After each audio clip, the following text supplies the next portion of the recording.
सुगम जिल्ला कैलालीको दुर्गम मोहन्याल गाउँपालिकाका सुन्दर बस्तीहरू अनि अथाह सम्भावना बोकेको ठाउँ, तर राज्यको नजरमा पर्न नसकेको धेरै भूगोल, जहाँ शिक्षा, स्वास्थ्य, खानेपानी र यातायातको पहुँच अझै पुगेको छैन।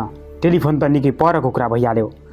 देशमा 3 तहको सरकार छ, टोलटोलमा जनप्रतिनिधिहरू छन्, तर पनि जति बस्तीका आवश्यकताहरूको लागि काम हुनुपर्थ्यो त्यो अझै हुन सकेको छैन। स्थानीय सरकारले नगन्य मात्रामा केही गर्न खोजेको देखिए पनि काठमाडौँले कुनै मतलब गरेको पाइँदैन। काठमाडौँमा बस्ने र धनगढीमा बस्ने सरकारका मान्छेलाई यी गाउँ बस्ती र जनताबारे कुनै मतलब पनि छैन, चासो पनि छैन। जनताका खेतमा सिँचाइ सुविधा नहुँदा बाली सुक्ने अवस्थामा छ। उहाँ नेपाली काङ्ग्रेसका नेता हिमबहादुर रावल जनताका समस्या बुझ्न सुन्न मोहन्यालका विकट बस्तीमा पुग्नु भएको छ। रावल जनतासँग प्रत्यक्ष रूपमा जोडिए पनि जनप्रतिनिधि भएर जनताको सेवा गर्न पाउनु भएको छैन।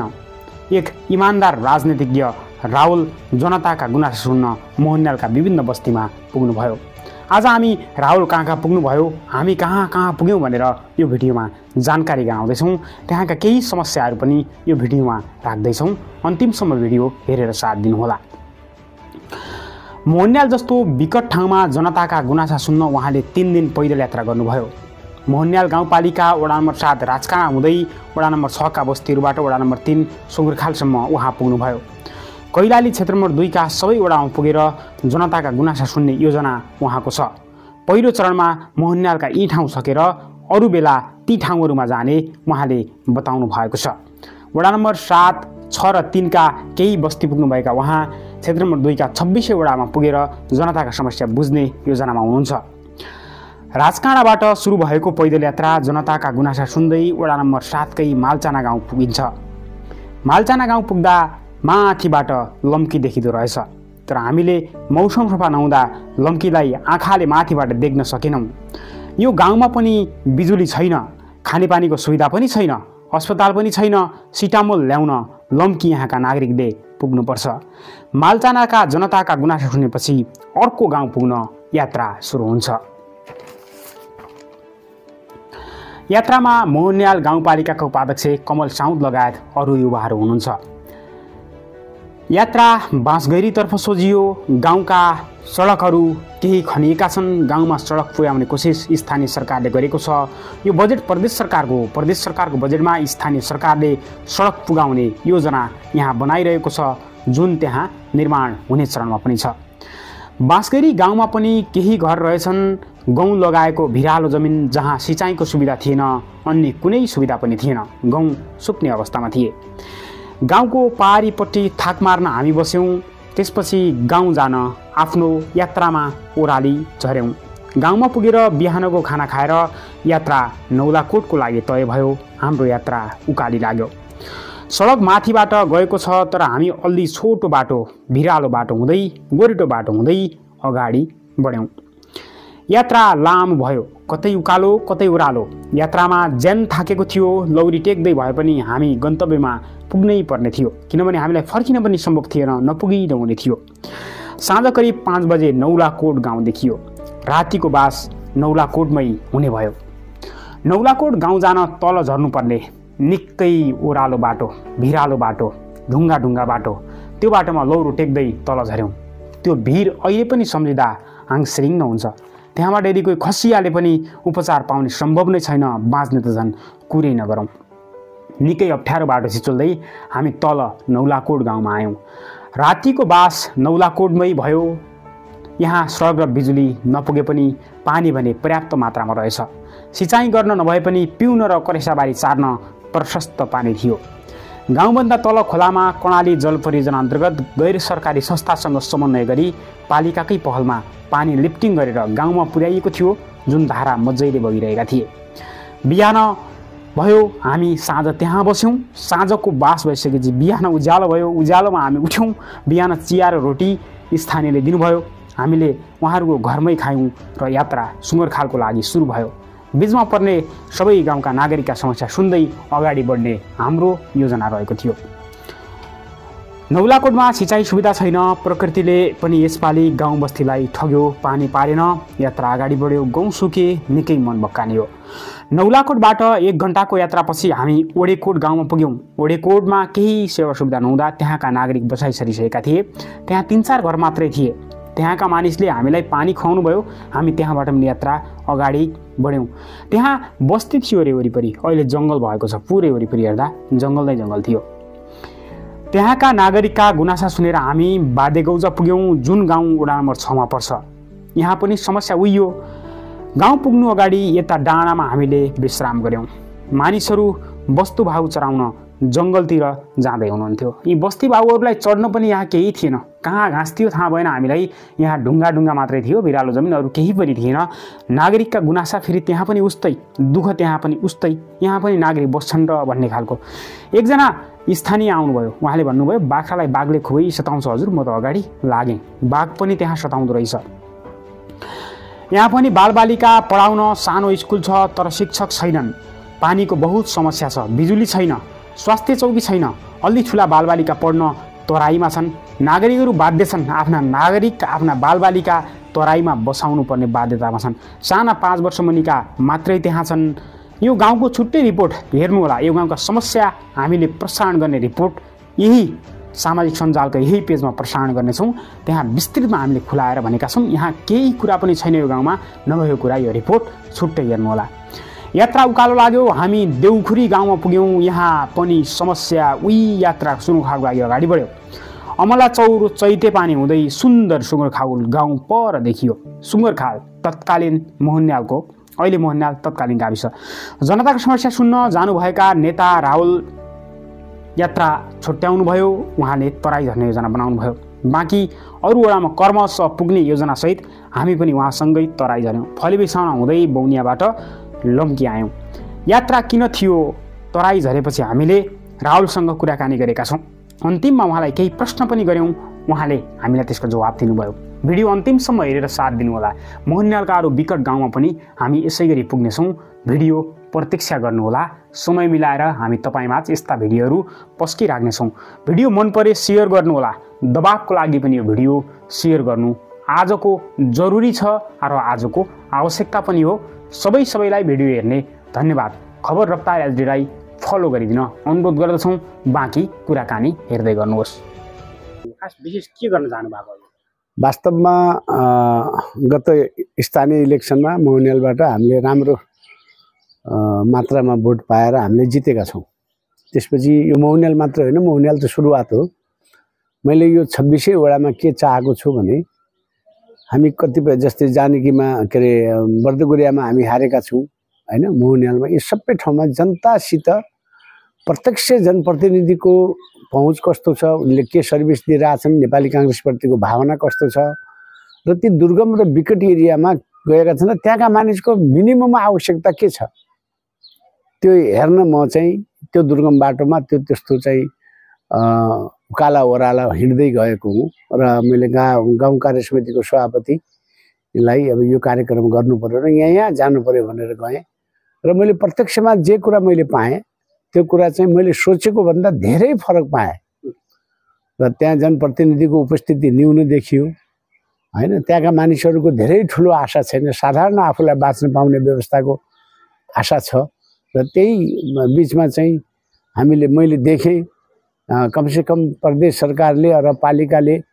त्यो पानीको सबभन्दा ठुलो सिस्टम र प्रदेश सरकारले हालेको बजेट असाध्यै सराहनीय छ। त्यहाँका जनताले कमसेकम पानी कति तलको खोलाबाट माथि डाँडोमा लिफ्टिङबाट पानी हाल्ने सोलरबाट जुन व्यवस्था गरिदिएको छ यो पनि धेरै राम्रो हो। त्यहाँको अब गोरेटो बाटो बनाउनु पर्ने, त्यहाँ सडक बाटो भन्दा पनि पहिला गोरेटो बाटो बनाए पनि मान्छेको आवाज जावत छ र प्रकृतिले राम्रो ठाउँ दिएको छ। त्यहाँ तमामले बाख्रा पालन गरेका छन्। हामीले चाहिँ चाहेको के हो, नेपाली काङ्ग्रेसको हाम्रो बिपीले भने जस्तै एउटा किसानको घरमा एकल गोरु हुनुपर्छ भने त्यहाँ हरेक किसानको घरमा एकल गोरु छ तर त्यहाँ पहुँच छैन। ती किसानले आफूले उत्पादन गरेको चिजहरू, तरकारीहरू, हामी डलदुराको तरकारी यहाँ खाइराखेका छौँ। यदि हामीले यहाँ चाहिँ मालचानाको तरकारी यहीँ आउनु पर्यो या चाहिँ गोजाको तरकारी यहीँ आउनु पर्यो, सुँगरखालको तरकारी यहीँ आउनु पर्यो भने कमसेकम यहाँका जनताको र त्यहाँका जनताको चाहिँ बजारीमुखीकरण राम्रो भयो भने त्यहाँका जनताले सुख पाउलान्। त्यही सोचेको थियो कि यो कस्तो कैलाली जस्तो सुदूर एकदम सुदूर चाहिँ यहाँ यस्तो सहरमा त्यस्तो विकट गाउँमा के समस्या छ भन्दा त्यो त अछामको बझाङको र बाजुराको भन्दा पनि गए गुज्रेको ठाउँहरू छ। त्यहाँ त्यति दुखी छन् त्यहाँका जनताहरू। त्यस बारेमा अध्ययन गए, मैले पाएँ, एकदमै मलाई खुसी लाग्यो। मोहनले धेरै ठाउँमा हजुर पुग्नु भएको थियो जहाँ गाडी पुग्छ होइन, त्यसरी पैदल यात्रा एकदम भित्रभित्रका जस्तो त्यहाँ 2-3टा मात्रै घर छन् भन्ने त्यहाँ चाहिँ नेता पनि नजाने खालको थियो नि, तर हजुर त्यहाँ पनि पुग्नु भने यो खास उद्देश्य के हो? होइन, यो उद्देश्य त्यहाँ बसेका जनता कसरी छन् त त्यहाँ, तर यस्तो रहेछ नि त, त्यहाँ बसेका मानिसहरूको अधिकांशको दोगरी रहेछन्, तर तराई पनि बसेका छन्, त्यहाँ पनि बसेका छन् के। अब बिचरा के गरन् त, कुनै बाटो पाउँदैन। हामीले देख्यौँ त्यो डाँडेको चुरिएको सबभन्दा हाइट भएको ठाउँमा भूकम्पको टावर लगाएको छ त्यहाँ होइन। त्यो हाइटबाट पनि मैले तलको मधेस हेरेँ, यहाँ झिलमिला कार छ, त्यहाँ अन्धकार छ। म बसेँ, राति अँध्यारो छैन, बत्ती छैन होइन। मलाई आफ्नै बाल्यकाल याद आयो। हामी पनि टुक्कीमा जिन्दगी काटेको मानिस हौँ। हेर्दाखेरि मलाई के लाग्यो भने हो काङ्ग्रेसले त्यस्तो घरमा जानु पर्यो, त्यो गाउँमा जानु। त्यहाँ 2 घर छन् भन्ने अर्थ रहेन। त्यहाँ 2 घर 4 घर ती मानिस होइनन्, ती जनता होइनन्। एक दिन वडा कार्यालयमा जान 1 दिन लाग्छ। बिहान वडा कार्यालय पुग्छन्, राति फर्किँदा एउटा आइमाले मलाई सुनायो कहानी। अरू डर त केही पनि थिएन, म स्वास्थ्यको स्वयंसेविका थिएँ। फर्किँदा बाघले मलाई खान्छ कि भन्ने डर छ। दिनदिनै बाघले सताइरहेछ। त्यस्तो ठाउँमा मलाई पुग्दा मलाई के खुसी लाग्यो भने कमसेकम म यो पार्टीको कार्यकर्ताको हैसियतले मेरो पार्टीको सिद्धान्त बमोजिम होइन, म त्यो मेरो पार्टीको मार्गदर्शन बमोजिम ती गाउँका ती जनतालाई हेर्न गएँ।